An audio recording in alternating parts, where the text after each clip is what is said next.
All right, so you're 36? Yes. Okay, old man, right? Okay. All right, so what was your introduction to acting? How did you get involved in theater? You've been pretty busy over the past couple of years, so how did that happen? Well, I mean, I think that when I was a kid, I really took an interest to it from an early age. And when I was young, I had like an agent and, did stuff in the city. But when you're like 9, 10 years old, you're relying on your family to bring you in for auditions all the time. And it's really hard to book roles, so my parents were taking off from work to bring me in, and eventually it was just like, we can't keep doing this, so I had to like get out of it for a while. And then, of course, when I was in high school, I never did any shows or anything in high school. Like, I never did any plays, but I always made stuff with my friends. Like, we always goofed around and did skits and, things like that. And then I went to college and took an acting class there. It was like I always just had an interest to do it, but it wasn't until like 2005 when I saw an audition for just, a small community theater production of The Mousetrap. I don't know if anyone's familiar with that, Agatha Christie. It's like a murder mystery. And I went and I got cast in the role of Sergeant Trotter, which is like the detective who's trying to figure out who the murderer is. Turns out it's him. But really, ever since then, I've just been kind of off and running. So it took me, 25 years, I think, to really finally decide to do it.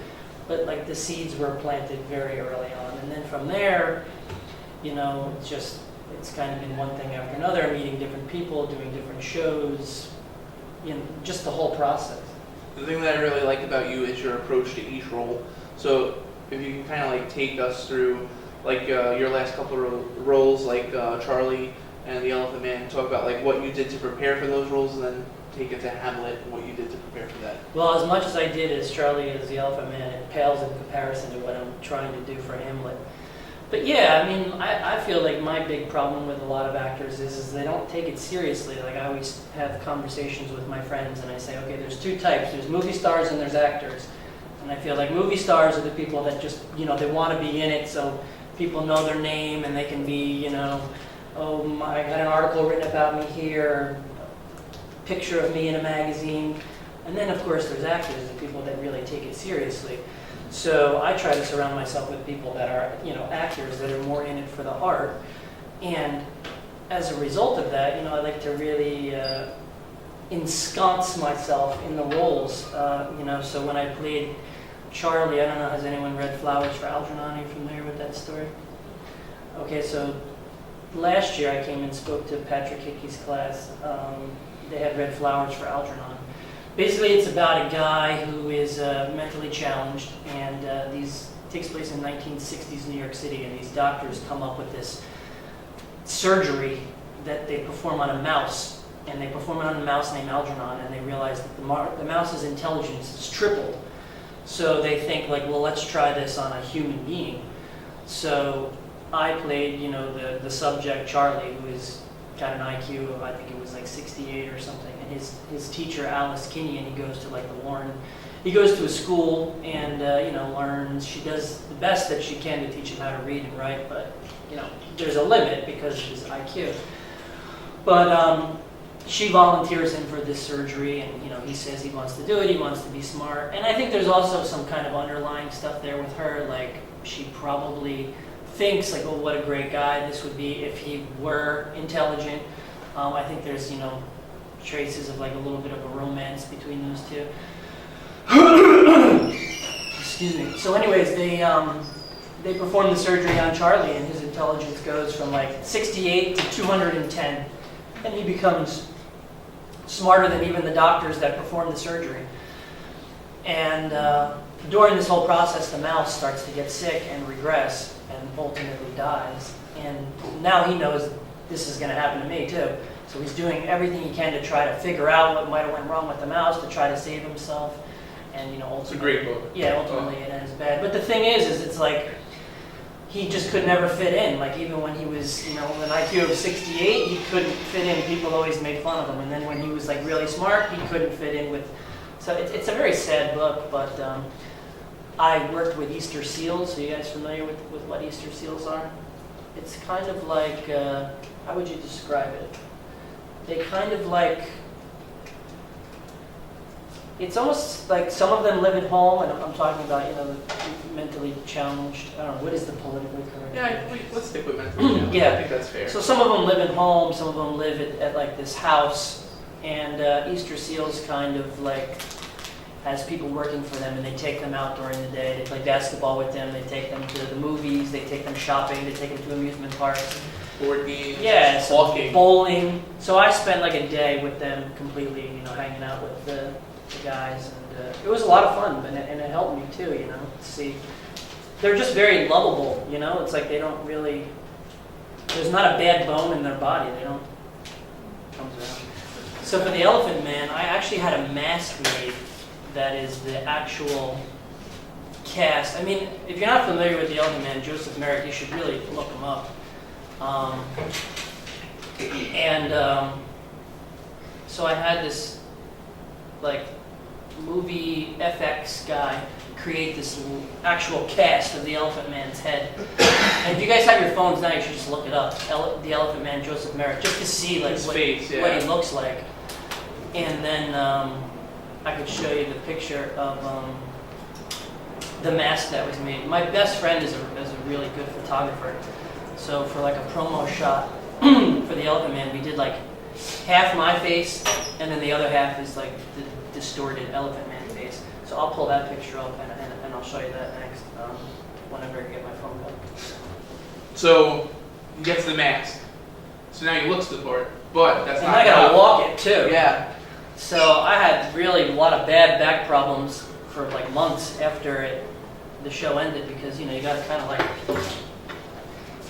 you're walking like this for like, and I had to research like how he dragged his left foot and the way that he walked, and he would slurp when he talked because his mouth was very contorted. So you have to do all that.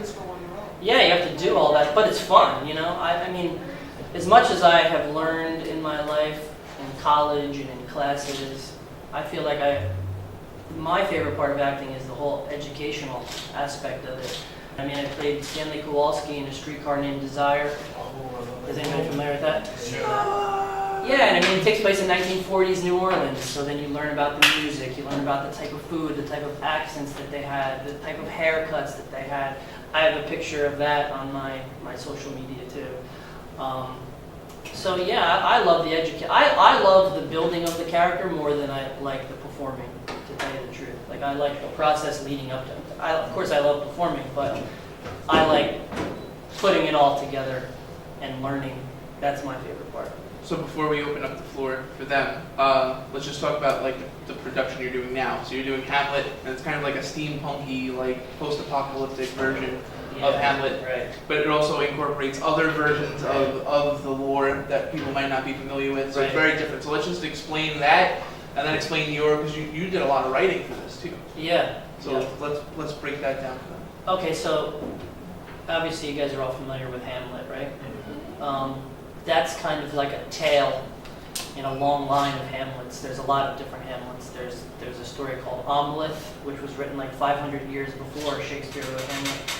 There's all these other different versions of a guy who, like, because in Hamlet, the whole thing is that his father is killed by the uncle, and he has to pretend like he's crazy to try to figure out what was really going on. But that's like a story in like a lot of different versions. So a lot of people think that Shakespeare, just kind of like expounded on the Hamlet story and added like his own little touches to it, which he definitely did. But the story of like a prince whose father was murdered by his uncle and he's trying to seek revenge, like, that's not original to Hamlet. That's from a lot of different stories over a course of time. So in our version of Hamlet, there's going to be dialogue in it, obviously from Shakespeare and Hamlet, but there's also going to be passages from all of these other incarnations of Hamlet too. So not only is it Hamlet, but it's pieces of Hamlet and the Spanish tragedy and all of these other aspects of it. One of the interesting things about this production is that there's an added character to the text that has never been in any other version of Hamlet before. And this character is called the Storyteller. So basically we're approaching this version of Hamlet with everything that Patrick said, post-apocalyptic, that it takes place in like the ether, somewhere in this alternate universe. We don't know when it took place. Could be 1,000 years from now, could be 1,000 years ago. But it's this story, basically, that is being passed on. So we're approaching it as if the audience has never heard of Hamlet before. And this character, the storyteller, is going to tell you this tale. So he kind of like comes in 5 or 6 times throughout the story. And his purpose of the story is, it's really, 2 or threefold. For one, I mean, the story of Hamlet has like 21 different characters. So we're not going to do 21 characters. It's just too many characters, and then you'd have to get too many actors, or you could double, and I hate doubling because then it confuses the audience. Like 1 minute you're this person, the next minute you're someone else. So by having the storyteller, we get to like eliminate a lot of like the lesser characters, and he can kind of just talk about them. He can talk about Marcellus and Bernardo. Do you know who Marcellus and Bernardo are? Any of you? So they're Hamlet's friends that tell him in the beginning of the play, like, hey, your father's ghost is walking the grounds. But their parts are so small that it's like not worth having them. But they're very important to the story because they're the ones that first see the ghost. So the storyteller will then be able to say, last night walking the grounds, Hamlet's friends, Marcellus and Bernardo, blah, blah, blah. So we get to do that 5 hours, and no one's going to sit for 5 hours. So we're able to like cut a lot of the portions of the play and still talk about them. And also, a lot of people are afraid of Shakespeare. Like, they don't know what the hell's going on. They hear all this weird language, and they're like, well, I'm not understanding what this even means. So he's also kind of there to be almost like a tour guide. He comes out at times and kind of like in modern English, in the way that we speak, brings you up to speed on, not to talk to the audience as if they're morons and they don't understand what's going on, but just in like a nice, delicate way of bringing them up to speed and letting them know what's going on. And because there are moments in the play where, for instance, Hamlet says to his friend Horatio that he's going to put an antic disposition on. He's going to start acting crazy, and he's doing this because he wants people to think that he's going nuts, so then he can sort of infiltrate and get all the information he needs. But when he tells Horatio that he's going to do that, he doesn't say anything that would have, like the way that he speaks it, it's like you would never come away from that thinking that that's what he's planning. It's like, with these arms encumbered thus, or this head shake, or by pronouncing some doubtful phrase such as, well, I know, or I could, and if I would, or if I list to speak, or there be, and if they might, no, Horatio, thou must enjoin thine eyes to observation. Like, you would just be like lost in it, So it's, for important moments like that, it's good for the storyteller to come out and not say what Hamlet just said was, but kind of like throw it out there, the prince is planning to act crazy, So then the audience, who was just probably totally confused over what just happened, will now be like, oh, okay, so that's what that means. That's what he's planning to do. They dumb it down for the audience?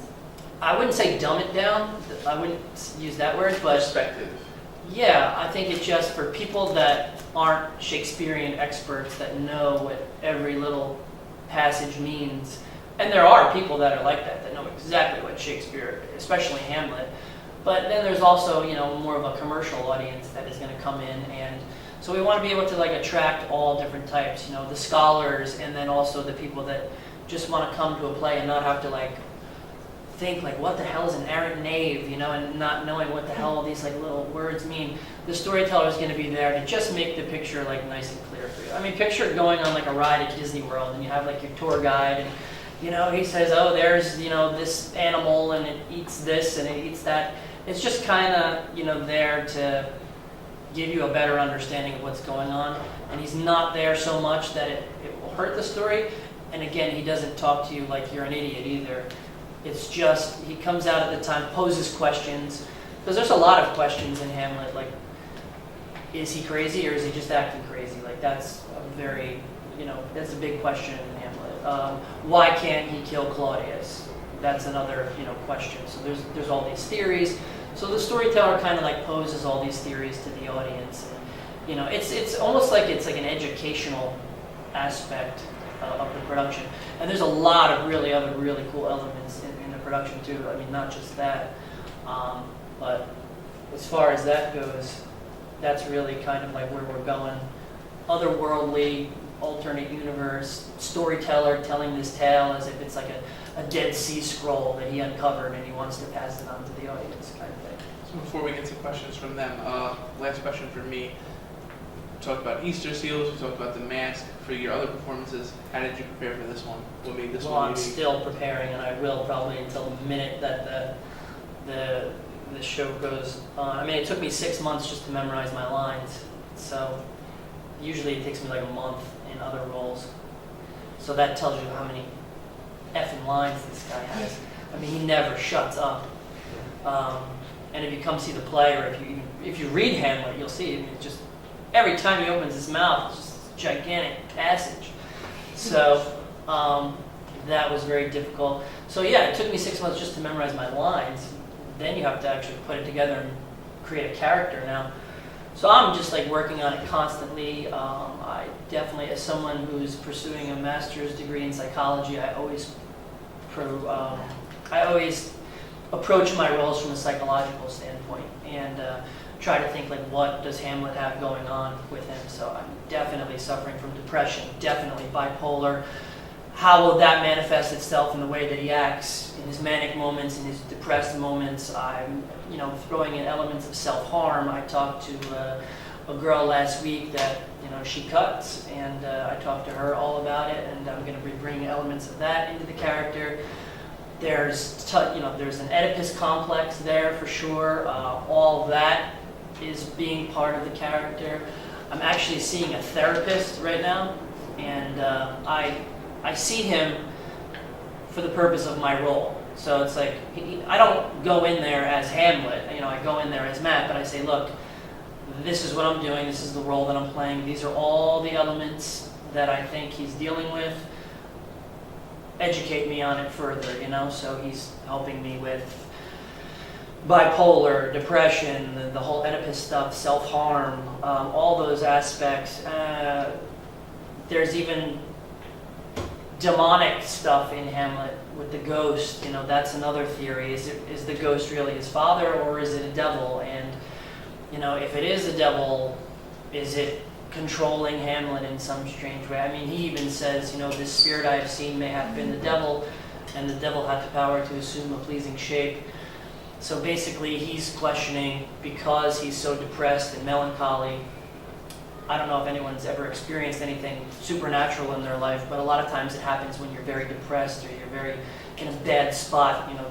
These apparitions and stuff, they can attach themselves to you. And I think Hamlet is questioning that. Is this really the ghost of my father, or is it a demon that is trying to influence me? So there's so many aspects of this. Are you all familiar with the Uric skull? Have you seen pictures of Hamlet? He's always got like a skull. So I came up with this interesting idea. The same guy that made the Elephant Man mask, he's like an FX movie sculptor, and he lives out in Vegas. And in the monologue, he talks about how he recognizes this skull to be Uric's, and he talks about how he's, years ago he's like this jolly court jester type that was very nice to him. But I always wondered, like, if Hamlet picked up a skull, how would he know that it was Uric's skull? If I was just in a graveyard and, the skull of my deceased grandfather was on the ground, how would I know that that's my grandfather's? Unless there was something about that skull, about my grandfather, that was, undeniable that it's him. Make me a custom-made Uric skull, but make it really like nasty. Make it really like beat up and deformed and disfigured. So this way I know when I pick it up, like, that's Uric. It's not just a random skull, it's Uric. And the other element about it that's really cool is, because we're setting this in, another world, kind of anything is fair game. Yeah, in comparison to your Storyteller, would that be similar to, have you seen Into the Woods? How that production has like a narrator? Would it be like that? Yeah. Your Storyteller? Yeah, or if you know the play Our Town. Are you familiar with the play Our Town? I haven't seen Our Town. It's something like that. Yeah. I mean, I haven't seen so dope. I haven't seen Into the Woods, but if you're Really? saying that that's a musical, right? It's Something like that. They like involve, I think, it's Little Red Riding Hood, Yeah, right. Jack and Beanstalk, and Yeah. a couple other Yep. fairy tales. Yeah, if you're saying that there's a narrator that comes out at various points and kind of like tells you what's going on, that's exactly what the idea is. Yeah. It's kind of like if you guys ever watched Saved by the Bell. Yeah, And Zach Morris. Yeah, when Zach Morris goes time out, Yeah. You know, puts everything into perspective. it's like that, yeah. Okay. Fritz, you have a question? I actually do. So you say that you seem like you get very immersed in the characters that you play, and I'm wondering, like, how do you find people that match that same passion that you have? Because you might find a psychologist that might not want to deal with the symptoms of the characters that you're playing, and they just give you generic information, and you being someone that majors in psychology, you might know that this is not useful information. So how do you match that passion? No, Find people that that's a match good that question. You don't always, you know, that, I mean, it's hard sometimes to find someone that really like wants to make it their entire life. So I definitely have a hard time finding people. But as long as, you know, as long as they take it seriously, you know, I don't expect everyone to be as crazy as I am, but it's almost like a guy starting a business, you know. He's going to put his heart and his soul into his business, and, you know, he just has to hope that the people that are working for him are, you know, invested in his ideas and invested in the project and all of that. But really, you know, it's the guy that is starting the business that has to have more invested into it. So it's like I understand that a lot of these people won't be as invested into it as I am, but it doesn't mean that they're not. But I also, you know, I don't expect them to go seeing therapists and stuff like that.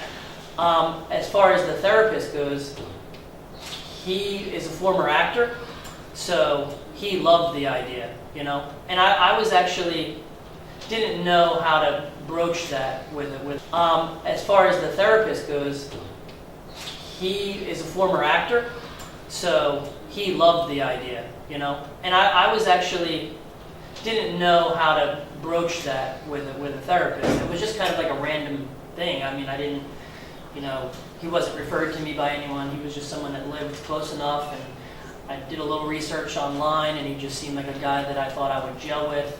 And then I went in there and I talked to him and I said, look, this is what I want to do. And he pointed to one of his degrees on his wall, and he's like, this is my theater degree from Seton Hall. He's just like, this is something that I would really enjoy doing with you. So he loves that, but I did worry that another therapist might be like, what is this? Get out of here, you know?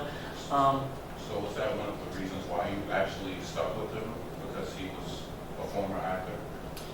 Well, I mean, I don't know if it was so much that as much as he just was like totally into the idea. And maybe it was because he was a former actor that he was totally into the idea, but that's certainly why I have decided to, you know, stick with him and have him be my therapist for at least this, and then the next I get to play a sociopath kidnapper, so maybe I'll keep him and we'll talk about that too. Okay, Bob. My question is about how did you get used to speaking in like Old English? Yeah, that's hard too, because it's like you're memorizing all this dialogue and it's not even in the language that you speak, so it's almost like learning another language. But I think once you start to know it and get it down, it flows nice. It's a very like beautiful way of speaking. There's a lot of poetry, words rhyme at various points. And I had done Shakespeare before, so I wasn't like totally foreign to it. I think I'd done 2 or 3 Shakespeare productions. So I was familiar with it, but it's difficult to memorize because, I mean, there's like, it's written in ways that like we wouldn't speak. Like, for instance, there's a very famous line, what a piece of work is man?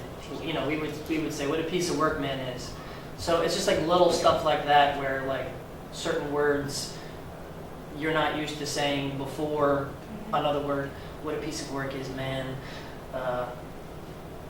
Nor aught avails it me is another line. So it's like there's a lot of like little tongue twisters in there. But once you get it down, you know, the words are just there and they flow nice and easy. But it's definitely hard trying to memorize it. from your end? After you put so much into a character, how does it feel when it's finally over, when it plays? Well, as long as it's good, it feels great. But, you know, if you feel like you didn't achieve what you wanted to. And I think that's why I'm so, you know, immersed in the roles, is because I have that fear of what if it isn't what I want it to be? What if it's not good? And I feel like I wouldn't be able to accept that or handle that. So I feel like that's why I have to put like my bones into it, so that I know that when it's done, it will be what I wanted it to be, and that it will have been worth this whole journey.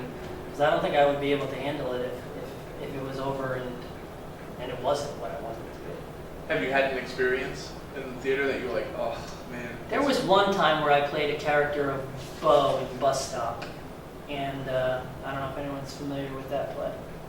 And I think that character, when it ended, I kind of felt like I didn't quite achieve what I wanted to achieve with that character. I felt like this was in like 2008, and I just felt like, oh, I don't want to feel like that ever again. So ever since then, I've been good. And at each role, I just seem to get more and more nuts. Also, too, I remember the last time we spoke, you said something that you were getting a piece done for your arm for the play. Are you still doing that? Yeah, with everything going on, I mean, it's in the works, obviously, you know, so I've got like all this stuff here.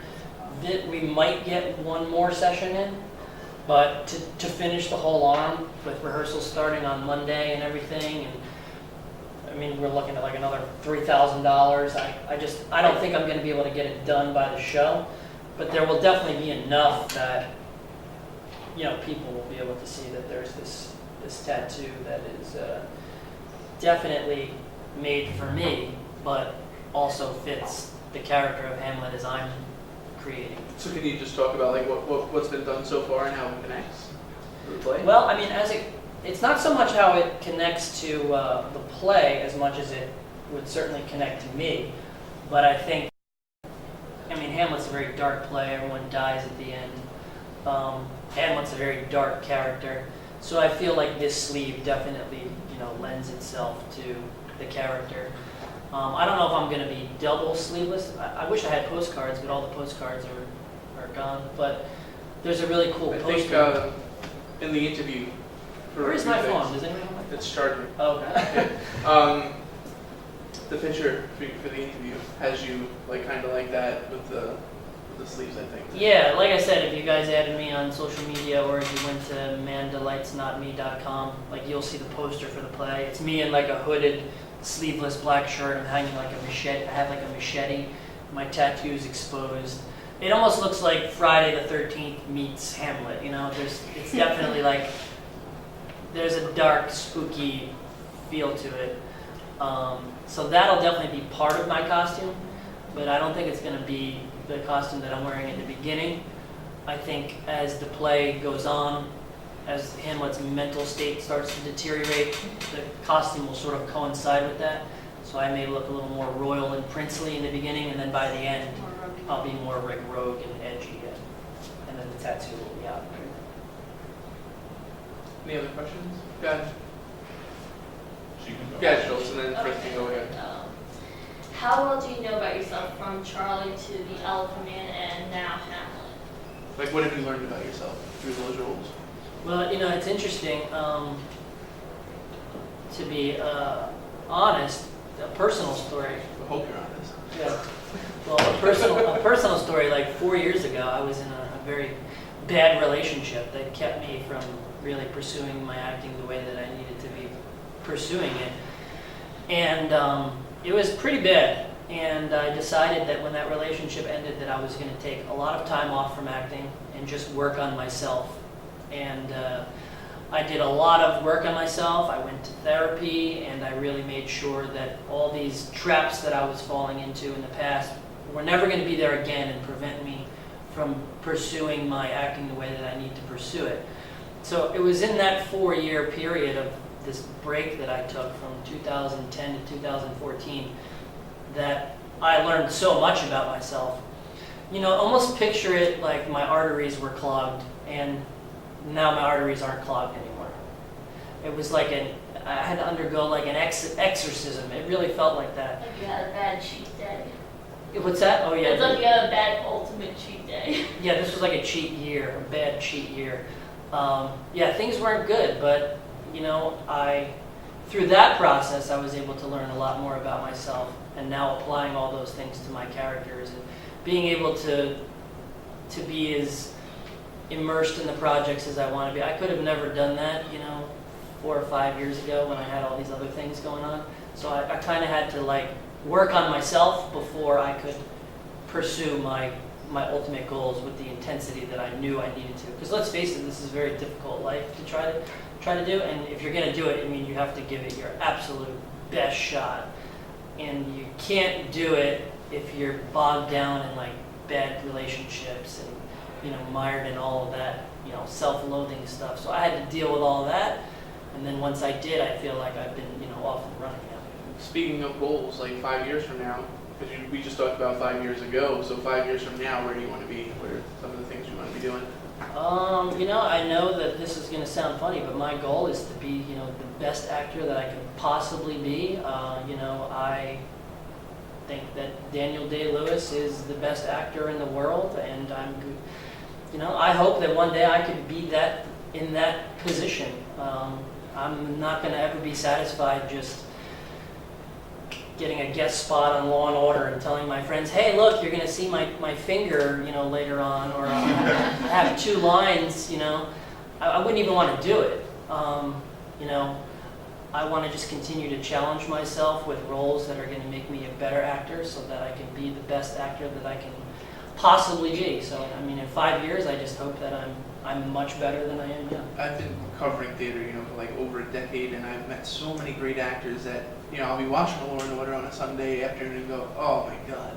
And to me, it's kind of like, it kind of like cheapens them to me. Yeah. But is that the way you feel? I don't want to put words in your mouth. I do. But I go from seeing somebody in like an off that was just amazing, and then you're like, you could be something really special. Yeah. And then they go from, oh wow, that's that person, you know. Like, honest to God, if like some casting producer contacted me and said, listen, we'll pay you $3,000, you can be on Law and Order, you'll have 2 lines with iced tea, and you know, but you're gonna have to miss Hamlet to do it. Never in a million years would I do that. No, see, I don't look at it as like short term. I mean, if I were to get into this because I wanted to make money, that's a bad idea, you know. But my goal is, you know, 5 years from now, 10 years from now, like planting the seeds now that are going to get me to the place that I see myself being in 10 years. For me, it's not about a quick fix. It's not about going on an audition and saying, oh yeah, I booked an under 5 on a soap opera. Like, that's not going to make me a better actor. So I don't even bother doing, you know, any of that stuff. You seem really comfortable being in roles that are very serious and dark. Would you be interested in doing a comedy or something romantic? You know, it's funny. My favorite role that I've ever played is a comedy, and it's probably the only character that I would ever want to play again. So it's called Lone Star, and it's about this guy in the 1970s, and he just returned from Vietnam War, and he's probably dealing with like post-traumatic stress, and you know, he was in Vietnam and he saw all these horrible things. And now he's just like back from war. Some of his friends are dead. Some of them have moved on. You know, they've gotten married. They live out of state. And he's kind of just like sitting there thinking about like, wow, life is so different than what it was before I went to war. And he just sits behind this bar every night drinking beers and eating Doritos and telling all these like funny stories of like things that him and his friends used to do. And it's just a 3-character play. It's him, his brother, and it's like this really like geeky guy. And the geeky guy like totally like worships my character because I'm like my character Roy was like the cool guy in town, you know, the all-star quarterback, you know, the ladies' man. He drives this 1959 pink Thunderbird convertible, and he just like loves this car. Like he just talks about this car he loves it. So at some point in the play. And the character's funny because he loves Lone Star beer, and whenever he sees anybody drinking other than Lone Star beer, he like tries to pick a fight with them and stuff. So he goes in to the bar and he picks a fight with this guy that was drinking something other than Lone Star beer, and he accidentally leaves his keys to his 59 pink Thunderbird convertible on the counter, And the geeky guy sees the keys and takes them, and he says, "Oh, I gotta take this thing for a ride. Like I've always wanted to be like Roy and live and drive in this 1959. Then I'll be cool." And he like totally crashes the car and like ruins it. And then like the guy comes back and he tells Roy's younger brother Ray, like, "Yo, I need to talk to you. I just crashed Roy's car." And then they're trying to figure out how they're going to tell Roy without Roy wanting to kill him. So that was probably my favorite role, and it was a comedy. So yeah, of course, I would always want to do anything that would stretch me or make me challenge me. Absolutely. Fred? You get so deeply invested in these characters, and I would think that they would kind of stick with you in a way. Do you ever find yourself like stopping yourself from giving a character response instead of your response, like stopping yourself from giving a arrogant genius Charlie response to a question or something? No, not so much like that, but sometimes people will say something in everyday life that is like a cue in the play, and I'll respond with like a quote from like my character, stuff like that. But yeah, usually, because I put so much into my characters, it does take a lot out of you. It really does. I think people think that acting is just so glamorous that you just, you get up there, you say your lines, people take pictures of you, and you wear fancy clothes and make millions of dollars, and it's like not like that at all. But usually, when a role ends, I try to take a few months to just kind of like come out of it. And see, I don't like New York City at all. I live in North Jersey. I only go into New York to do acting. I'm from the Jersey Shore. I like the slow life. I like the beach. So, like I don't really go out drinking. I don't party. I don't do any of that stuff. So, like my adventurous, crazy side is my acting. But when I'm not doing that, like I just like watching sports, hanging on the couch, going out to dinner with friends. So like, again, that's like if you're gonna equate it to like skydiving or something, adventurous, like that's that part of me. But then there's this whole other part of me that is way different than the crazy actor. So I like to come down from it before I start to think of another role. The only issue with this one is as soon as Hamlet ends, I have to go right into the collector. So that's going to be a lot. Well, you said that the premiere of the play will take place in July. Do you have an exact date yet? Oh, yeah, sure. July 13th is the opening night. And when can we get the tickets? Where can we buy them? And when will they be available? Yeah, they're available now. You can buy them now. I can give you guys all that information. Yeah, I wish I had postcards, but I did, but we don't have them anymore. You said the collector. That's the next show that you're gonna be doing. Yeah. Does that have any relations to the Bone Collector, where the dude is like he kidnaps people and like? Well, I mean, maybe the Bone Collector was based off the Collector. You're talking about the Angelina Jolie, Denzel Washington. Yeah, that. Yeah. Not necessarily for the acting. I'm just saying like the story itself, like. No, it's more about this guy that collects butterflies. Okay. But like the other aspect of it is he also collects people. And he kidnaps this girl because he wants her to fall in love with him, and she does the best that she can to like play his game, hoping that at some point, they have this deal like, I'm only going to keep you here for 3 weeks, and then when the 3 weeks are up, she's like, okay, it's the end of November, like let me go now. And then he's just, he thinks about it. He's like, I can't let you go. Remember the Jessica Jones Purple Man kind of thing going on? You ever watched Jessica Jones before? No, what's that? It's a Marvel Comics Netflix series. Oh, okay. So Jessica Jones is like the superhuman, like she's like Captain America kind of, like she has that type of strength. But this guy is obsessed with her, and he has the ability when he speaks to you, what comes out of his mouth is like a virus. Oh, and wow. if you breathe it in, then you have to follow everything that he says. Oh, wow. So like she eventually like grows an immunity to it, but she can't let him know because Right. then he'll hurt other people in her life. So she has to play the game. Yeah. And he's completely 100% like in love with her, and she wants to kill him, and she has to like really like wait to like pick her spot. It's great stuff. That's kind of what the Collector is. Yeah. Yeah. She does pick her spot at one point, Mhm. or she makes attempts to do it. So this sounds like some Marvel. But he's like comics. really nice to her. He like finds Yeah. out. Oh like, yeah, this guy is too. Yeah, buys her dresses and like what kind of food you like, what kind of Mhm. albums. He goes into London, Yep. buys all the stuff. Here's your perfumes. but like she's like kept prisoner in this basement, and like, you know, she like wants to go outside and like, get some fresh air, and it's like no, but then he eventually does, but you know, he's got to like tie her up first. Yeah. Yeah, it's creepy, definitely. Crazy. Any other questions? Go ahead. Yeah, so kind of to relate it to students, since most likely this will be published in a student newspaper. So many students tend to study a whole bunch and memorize as much as they can.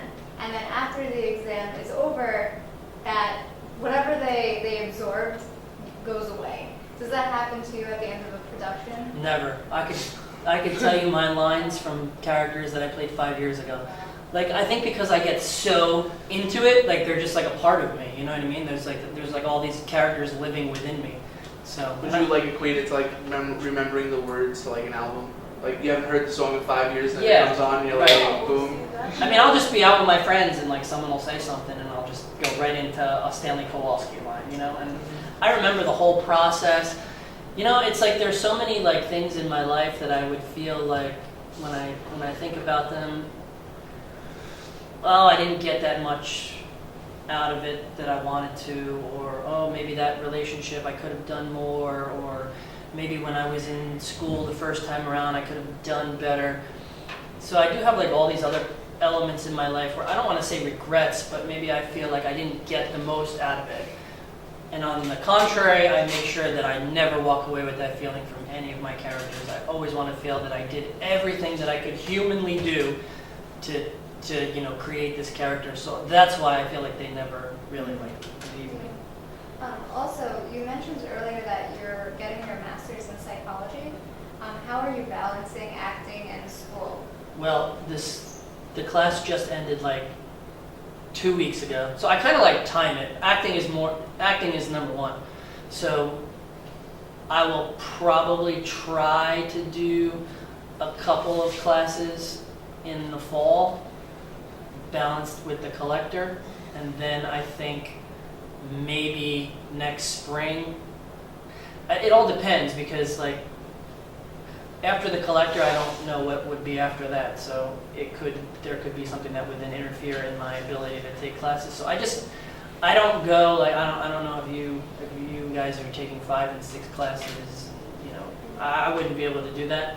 It's like one here, one there, an online class here, going to campus here, but it has to be this particular day is the only day I can do it. So I'll do a 4-hour class here. So I just finagle it all, and I'm able to somehow, you know, juggle it. Yeah, Bob. Do you have a least favorite character that you ever played? Yeah, probably one of the other Shakespeare characters that I played. There was this production in The Merry Wives of Windsor, and the character's name was Slender. Probably him. I mean, I don't dislike it, but of all the ones that I did do, that would probably be the one that is the most forgettable. Would you ever star in big time movies? Did I? Would you? Oh yeah, sure. Yeah, that would be my ultimate goal, but right now I'm just primarily focused on theater, and you know, I kind of have like a plan in my head, and I plan to execute that, but it doesn't involve... Your 10-year plan or your 5-year plan? Well, this would be more like a 3-year plan. But yeah, I don't have any interest in doing any film right now, just theater. I feel like theater is where you really own your craft. So why should they go see Hamlet? Well, for one, you all know me now, so it would be like coming to see a friend. And yeah, I mean, there's going to be a lot of really cool elements to it. I mean, we've got a glow-in-the-dark skull. I'm very good friends with a very famous sculptor whose work is in the Metropolitan Museum of Art and the British Museum. He's all around the world. He's agreed to make me a custom-made crown. It's going to be an extremely valuable piece of art, but that is another really cool element. So I'm going to have this crown. I don't know if any of you watch Project Runway, or if you did watch Project Runway. Yeah, so there was a contestant on it about 5 years ago. Her name was Maya Luz. she like quit the show. Like she was like a favorite to win it, and then she ended up quitting the show because she just didn't care for the whole reality TV aspect. So she was like kind of like a controversial Project Runway contestant. If you Google her name, you'll see all stuff about the story. Like, why did she give up this chance to win $100,000 in Project Runway? She's a Calvin Klein designer now. She works for Calvin Klein. So she's going to be designing my costume. We've got the skull, we've got the crown. We're going to have live music played every night. There's not going to be a soundtrack. It's going to be sound therapy music. Jay's wife is actually going to be doing it. She's great, yeah. So basically, it's almost going to be like mood music, and it's going to like kind of tell you like how you should feel. So if there is a moment of anxiety, you know, she'll with the drums, and it's going to make you feel anxious. We're working on like different sound chords with harps and things that would denote, you know, Hamlet starting to go crazy. You know, that would coincide with like a piece of music. I mean, it's really going to be a very spectacular production, solid cast. Everybody's really good in it. And the tickets are only $18. So, I mean, I fully expect this to be something that would be a very high quality off-Broadway production, and you're going to get to see it for $18.